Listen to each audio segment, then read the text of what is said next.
everybody, welcome back to the channel. I'm John, this is Dirt Road Therapy, and we're going to be talking about this tonight. This is a TDI swap in a 99 XJ. You may know me from the back in the day of Bleepin Jeep when I did a TDI swap in my yellow 2001 Jeep Cherokee, the Spool Bus.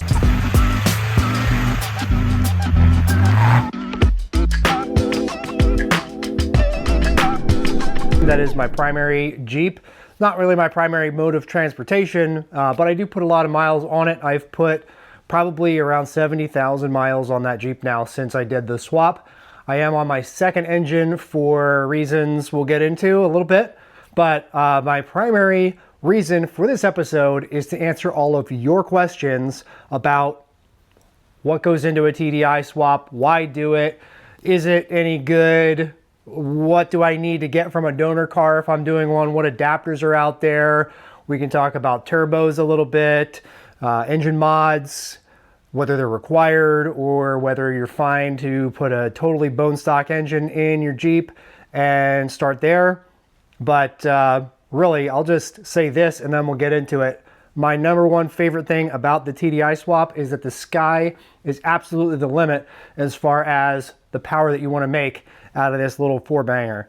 Like, no kidding. I mean, compound turbos, big injectors. It's never going to be a rocket ship race car, but it's going to put down a lot more power than the 4.0. It's going to be a ton of fun.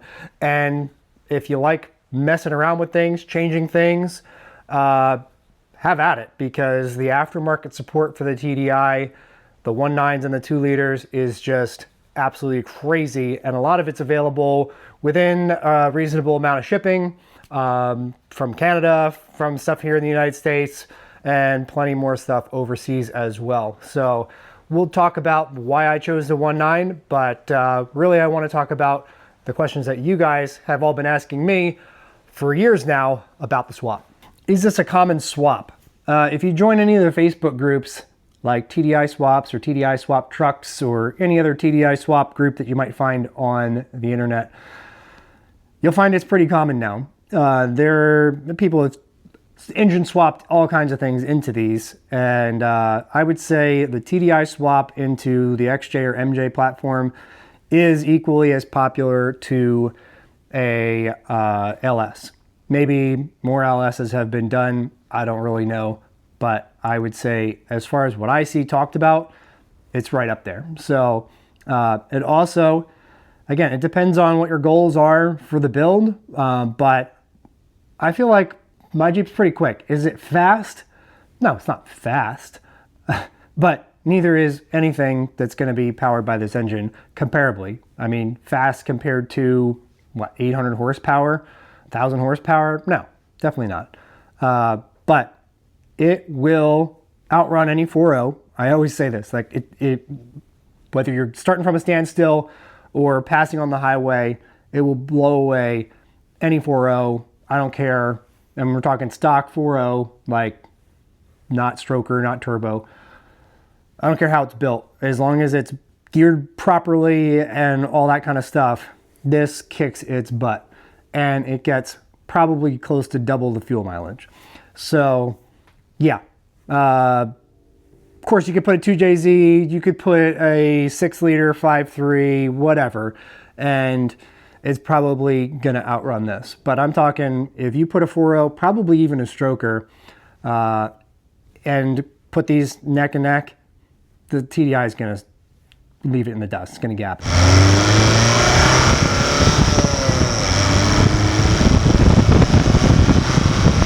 So you might be wondering, where'd this Jeep come from? Why do you have another XJ? Why are you doing another TDI swap in the same Jeep? And quite simply, this is not my Jeep. It belongs to a guy that I know, and we're doing a TDI swap for him. He started this himself, realized it'd be a lot better to have somebody else just that knows what they're doing or has been through it before. And really say I know what I'm doing. I'm not some engine swap professional. But I've done it before. I know what works. I know what worked for me. I know what things I'd change. And so this right here is primarily my work. He brought it to me with the engine in there, but we've changed a lot of things. I've even changed some things on mine because of just kind of rethinking a lot through this. So that's what this Jeep is. It is primarily the same setup as mine, which I'll just run you through that really quick.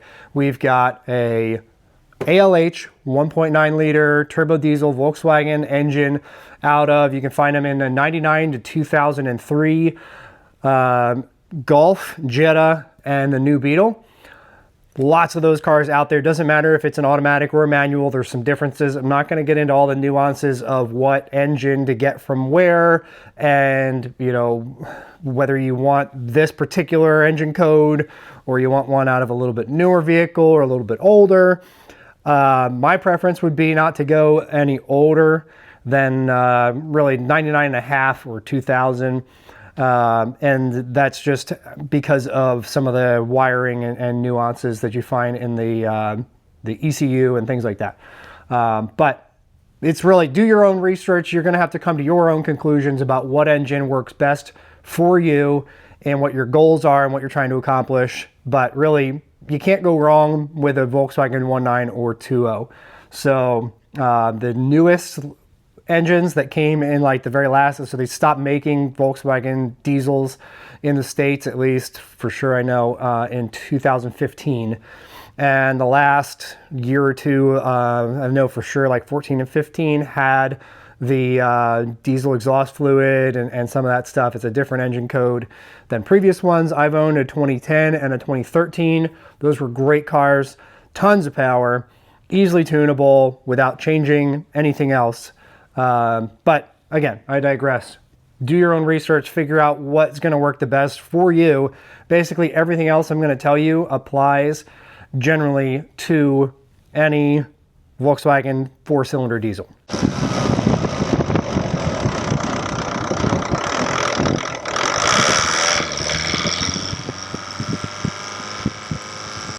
All right, so with that said, I want to answer one general question of why TDI swap, and then we're going to get into actual user questions, things that you guys have either commented on my posts recently or been messaging me about in terms of what goes into a TDI swap, what do I need from the donor car, and those kind of questions. So let's talk a little bit here about why TDI.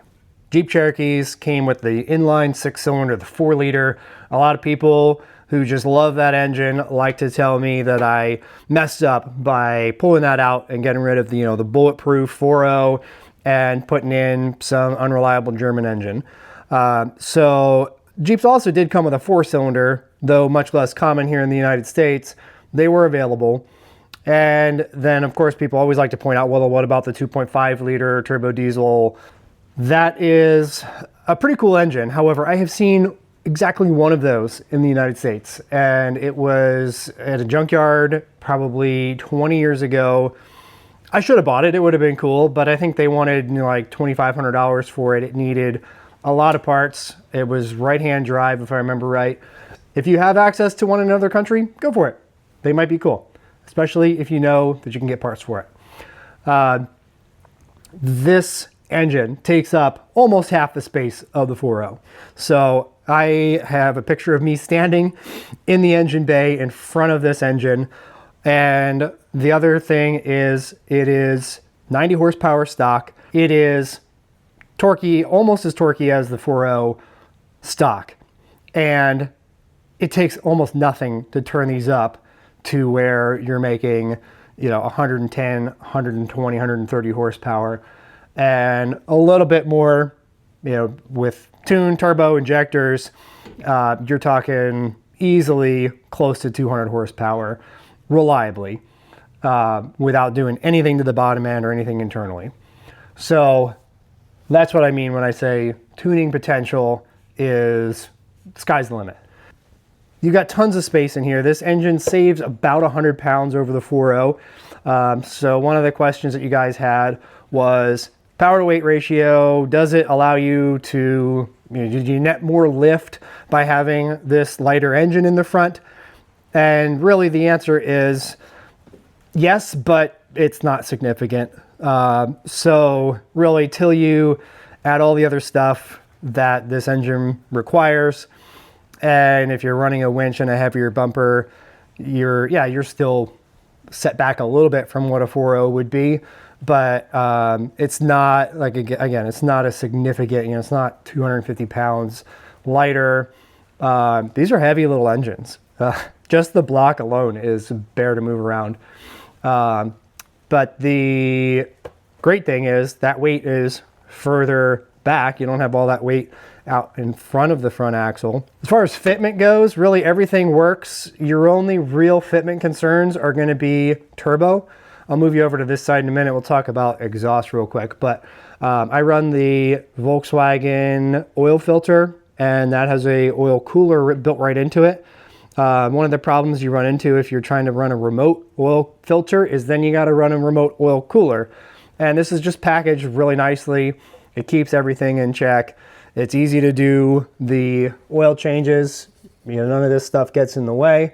And it's easier to do an oil change in this than it was factory. The engine mounts is another question that everybody had. These are TD Conversions engine mounts on here with the Anchor fluid mounts on them. You can buy those and build your own mounts if you want. They're Anchor 2698 is the part number. Really, engine mounts are pretty easy. There are actual mounting holes in the sides of the engine block. So there's 3 holes there that you can grab on either side. I have not had good luck with these TD Conversions mounts. Mine, they always broke. I even had steel brake right in the middle on these. I tried the fluid mounts, didn't like the way I got them set up. He's got these, he did these before I got to it. And he's got them pretty much exactly the only place you can have them on this. I am working on bringing to market a set of engine mounts that use a JL 2-liter isolator. And that's fluid filled. The thing I liked about it, whereas the Anchor mounts to the top and bottom of the mount itself, the JL mounts in the middle and on the top. So your distance between the frame mounting and the engine mounting is about half what it is on these Anchors. So you don't have all this metal hanging down below the mount. That was the issue I really ran into, was up travel. And because the engine mounts end up pretty much directly above the axle. Your engine mount options are TD Conversions, Doomsday Diesel, and there might be a couple others out there. I'm hoping to bring mine out sometime in 2026. I am hoping to have them all pre-welded. If not pre-welded, it'll at least be, or if I offer a welded and unwelded version maybe. And talking about engine mounts a little bit too, we'll cover the question of like how difficult is this swap. It's very involved, obviously. You're changing the entire engine, you're changing the engine management system, you're changing, you're probably changing out things with the dash, you're tearing into stuff underneath the dash, you're gonna need drive shafts, you might be transmission swapping here as well.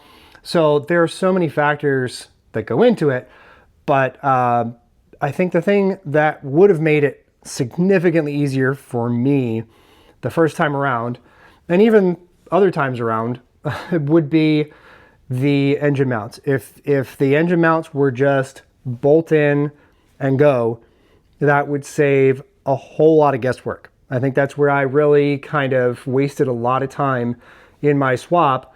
It was probably, I'm chipping away at things, but it was probably 2 weeks from the time that I had the engine and transmission bolted up and hanging in the engine bay to where I was happy with where everything was. And, I'm trying to think through all the things I don't even know yet. Like, am I going to be able to access the oil filter? Is the turbo in the way? Is the starter in the right spot? Am I too far forward? Is the axle a problem? Is the steering shaft going to be, in the way and hitting things, and the engine torques a little bit? Is anything going to rub?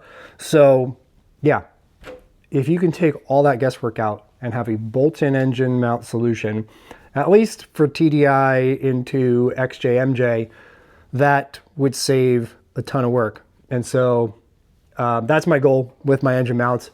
They vibrate so much less than any of the rubber or poly mounts that I've had. They were about as smooth as these Anchor mounts. So really the thing that's going to make or break any diesel swap is your engine mounts. And I mean that, like, if your engine is just creating so much vibration noise throughout the entire vehicle that it's impossible to have a conversation, you feel like you need earplugs, and it's just miserable to drive, you're going to hate it. And you're going to wonder why you did it, and you're going to question all your life choices at that point. So engine mounts are like a make or break deal as far as whether, I mean, they're going to take a ton of guesswork out if they're easy to do, but they're going to make the swap what it is in the end. So that's kind of talking about let's talk a little bit more about how hard the swap is. And like, I always find that a difficult question to answer, because how hard for what? I mean, if you're normally, like, the biggest thing that you've done on a vehicle is changing a clutch, then yeah, it's harder than that, but it's not really a ton more complicated than that. It doesn't have to be. It really depends on how clean of a job you want to do, and how long you want to spend doing it. You're not necessarily having to rebuild an engine if you get a good running engine to begin with. But you know, it's everything. It's, you know, nice thing about these is the radiator can stay the same, but you know, you're redoing all your coolant hoses, you're thinking about turbo, intercooler, you're probably moving the radiator and stuff to be able to fit everything. You're doing wiring, you're doing coolant hoses, oil lines, heater hoses, and fuel lines. So let's talk about transmissions briefly, and I'll wrap adapters into this. Though I went with TD conversions, this is a whip-bred adapter here. I'll just say about TD conversions, they are one of the more expensive options. They typically have a pretty extensive backlog, like people are waiting 6 or more weeks to get an adapter from them. I do like that now they offer a Toyota factory starter on their kits. That is a bonus and a positive in my opinion, because it does give you the ability to go to any parts store and get a starter. And starters have been, for me, this isn't an issue with any of the current kits out there to my knowledge, but for me, with my older TD conversions kit, the starter has been the thorn in my side with the whole thing. My recommendation, as it stands today, if you just you're ready to go, you need an off-the-shelf adapter, it's Whitbread. He typically has them in stock. They're less than $1,000, and that's going to be your bell housing adapter, starter, and crank adapter. He also has a lot of other stuff, so even if you're not getting an adapter from him, check out Whitbread Performance. I got dual valve springs from him for mine when I redid my engine, and he's got a ton of other Volkswagen stuff. If you're a Volkswagen guy as well as a Jeep guy and you have other Volkswagens, he's got stuff for you there too. So transmissions, you've got your two main options in the XJ, the AW4 and the AX15. Yes, you can do either auto or manual. Back when I first started researching this, the manual was really the only option because the adapters didn't have the window in them to get the flex plate bolts in. That was something that they remedied shortly after I did my swap, or maybe it was right after I bought my adapter. It didn't matter to me at the time because I wanted a manual, but for those of you wanting to do it with an AW4, absolutely no question. And I would also recommend, I haven't done a AW4 swap, so I can't give you firsthand experience on how to do all that, but I know it's been done, it's been documented. Join some Facebook groups like TDI Swaps or TDI Swap Trucks, and there's posted information there about how to go about getting the transmission computer the information it needs to do the shifts properly, or if you've already got it all set up manually, you're good to go. any of the adapters will work for you on that. So now in terms of speed and performance and all that kind of stuff, the only issue that I have with the TDI, which I really hope this turbo and a really good tune helps to sort out completely. Oh, as well as 3-inch exhaust. I'm currently running 2.5, and I think my bottleneck in the exhaust at this point in time is the little kick over the axle in the back. But the only issue that I ever have as far as just flat out running the thing and hammering down on it is the exhaust gas temperatures. The EGTs climb, and you can run these a lot hotter, like a 1400 degree Fahrenheit EGT is not like Danger to Manifold, Fast and Furious level scary on one of these. 1400 on a Cummins is like back off. I don't love running it at 1400. I wouldn't run it at 1400 flat out for 1,000 miles, but like 1600, 1650 is where I tend to, I don't want to hold it there for more than a couple seconds. Turbo options, you've got all kinds of turbo options. I mean, people are welding these turbos, these manifolds with all kinds of turbos, and you've really just got to do some research on what kind of power you want to make. I mean, that's probably the best place to start. How much power do you want to make? And people give all different kinds of opinions on this. From all the research that I've done, less than like 240 horsepower is where I think they're going to be the most reliable. I think even further south of that is where you're going to find the better balance between fuel economy and power.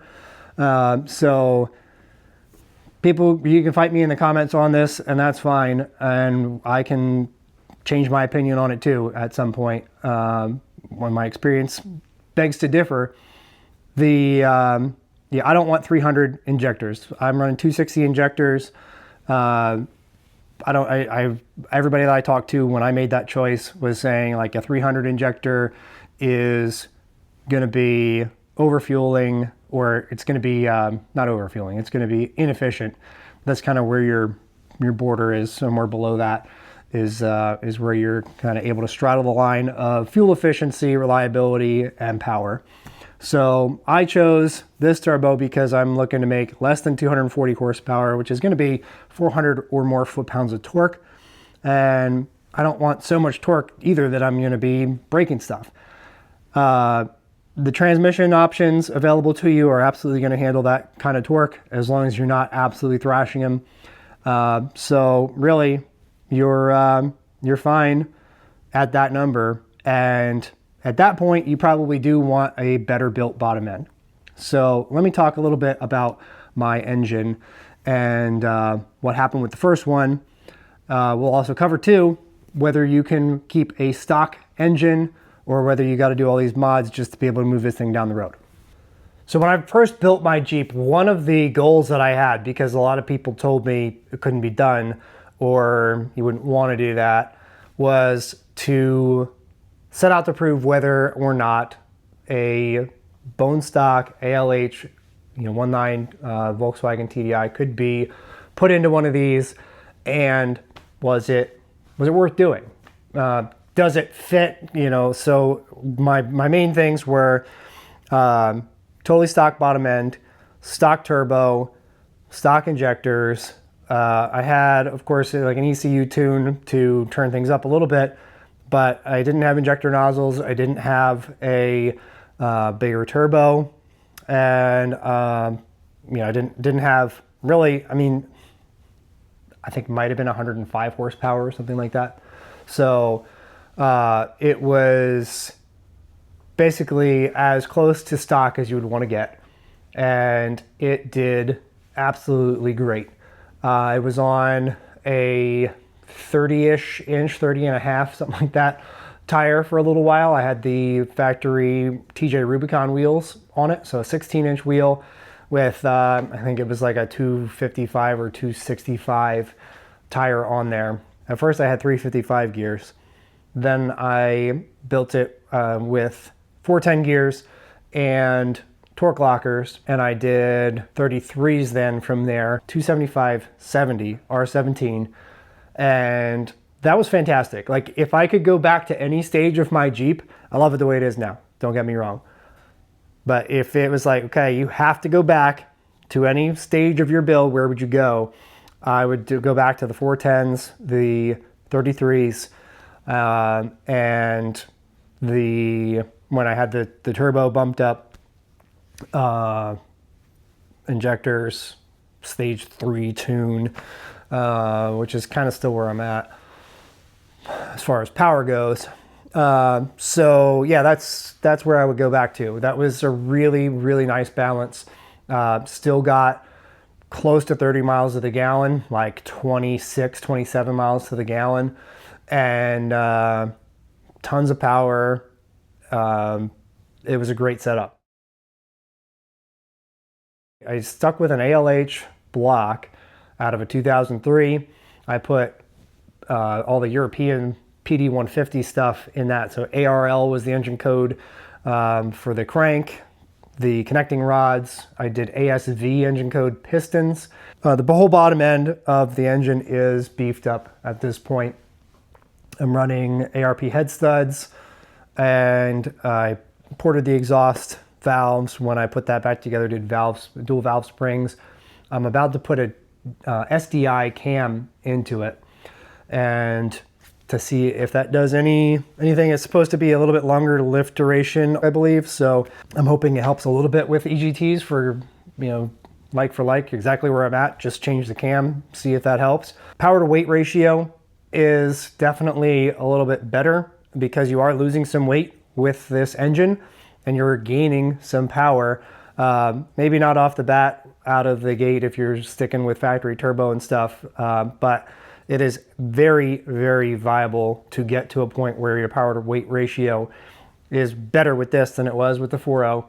And, my setup now, last I was on a scale, is around 5,000 pounds. That's with 37s, JL axles, a 5th spare tire on a swing out, roof rack, not with the tent or anything, probably a full tank of fuel, and maybe half the stuff that I take on a trip. So rolling down the road, when I'm heading out like on a multi-day trip, I have got to be pushing 6,000 pounds. And I'm getting, 22, 23 miles to the gallon and holding 70 on the interstate, perfectly fine. Up hills, again, with the EGTs for me and my exact setup, for whatever reason, I do have to be careful. But I throw it down into 4th or even sometimes 3rd gear, and some of the long steep grades, I'm holding like 55, 60 up it. But for the most part, that's 70, 75 is absolutely no problem. What do you need from the donor car? I wouldn't just buy an engine that somebody pulled for a couple reasons. One, you definitely can't hear it run, and you don't really know for sure if they got everything. You're probably going to be missing some of the things I'm about to mention if you're just buying a engine swap ready engine that somebody pulled out. So try to get a donor car that's running if you can, and that way you know that it runs, you can hear it run, you can kind of tell to how the car was treated, if it was a total beater or if it was kind of well enough taken care of through its life or towards the end of its life. You also know exactly how many miles were on it rather than taking somebody's word for it. But if you have a whole donor car, like I recommend, then you want to get all the underhood wiring, anything that's attached to the engine, trace that back. There's a bulkhead set of connectors at the firewall. You can just unplug all of that and leave anything behind that in place except for the throttle and the pedal. You definitely want that. And that's particularly important if you're going to build your own harness. So I also like to save all of the hoses. So heater hoses, the coolant hoses, that all comes into play at some point. It's good to have those as options, at least for reference. I use some of them in the swaps here. Of course, your belts, just to mess around with. You're probably going to want new ones anyway. But the accessories, you definitely want the alternator.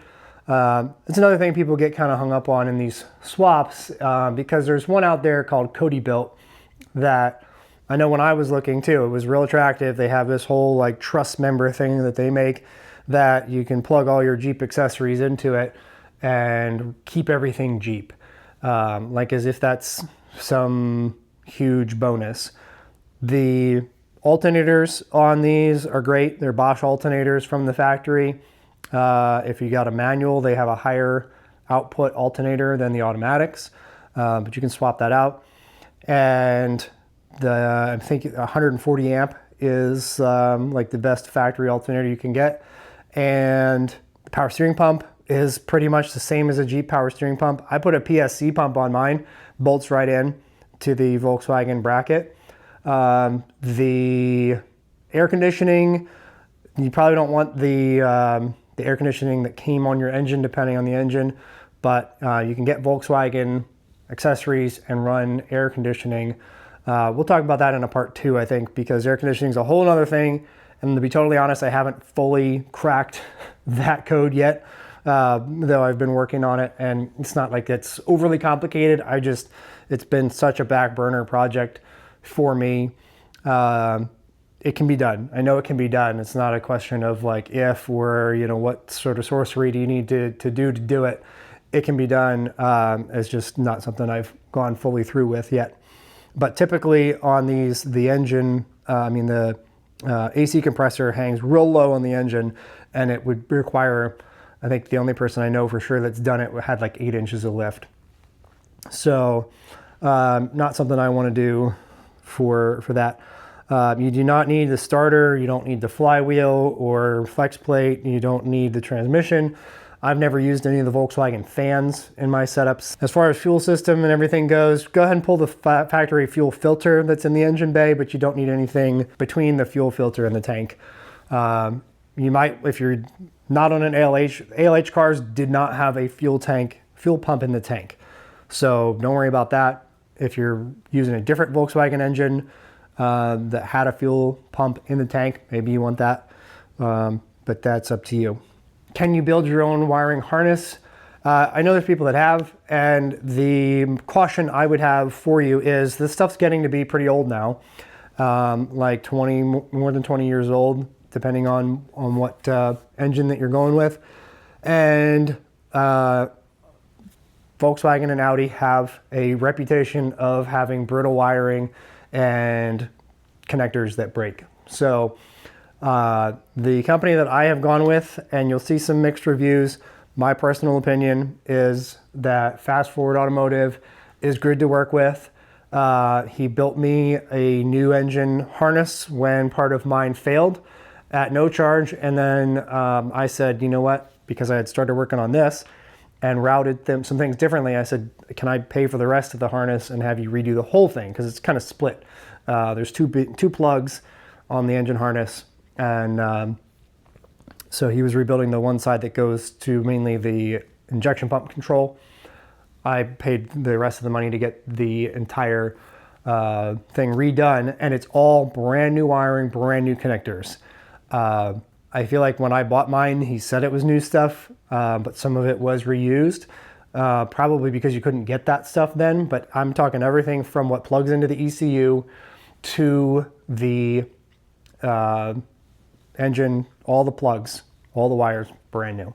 The other thing that you definitely want to get from the donor car is the ECU. On the Jettas, I know for sure, with the ALH, they are in the rain tray, which is a weird spot for them, but trace the wires, you'll find it, no problem. Then as far as wiring, the Jeep ECU on this, I've left exactly where it is. The Volkswagen ECU, and this is what I changed on mine, is underneath the dash. Now what I've done is I have completely stripped the factory Jeep wiring harness, and this takes a lot of work and time, but I've completely redone it, gotten rid of every pin and every wire that's unnecessary, because there's a ton of sensors that are no longer there. If you were to plug in an OBD scanner to this computer, there would be all the error codes. But the dash doesn't care. It would have a check engine light on, but you can just remove that bulb. And what I've done then is to put, really all you need is a oil pressure sensor and a coolant sensor. Your alternator, the charge indicator, that's going to be happy from all the system voltage. The speedometer is going to go with the factory transfer case, and your fuel level is in the tank. That's untouched. So that's the Jeep oil pressure sensor. I used a M10 to 8th NPT adapter to come out of the oil filter housing there. That's where the factory Volkswagen pressure sensor was. However, the Volkswagen ECU is not looking for oil pressure. The factory setup was just a light. Now back to the question of clutch and transmission and all that real quick. Yes, you're running a crank adapter between the engine and the flywheel, or torque converter if you're automatic. And really everything from your bell housing and your flywheel or flex plate back is Jeep. So you do not have to mess with the transfer case, and likewise you don't have to think about how to run a speedometer and all that kind of stuff, because that's all just plugged in with your transfer case if you're keeping that all factory.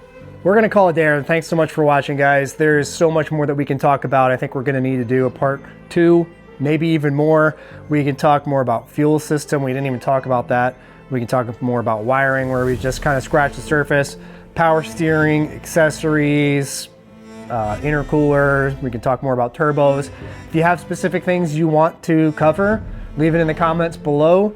I'll try to put out another call for questions further in advance of the next episode, next time we do one of these.